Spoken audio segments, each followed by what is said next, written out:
halo pokoknya, dan selamat datang.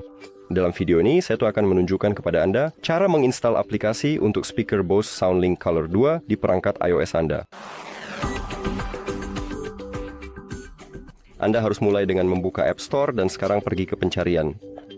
Kemudian klik pada kolom pencarian atau klik di sini untuk pencarian dan tulis BOSE. Sekarang beri. Gulir ke bawah dan Anda harus menginstal. Aplikasi ini buka. Sekarang halo.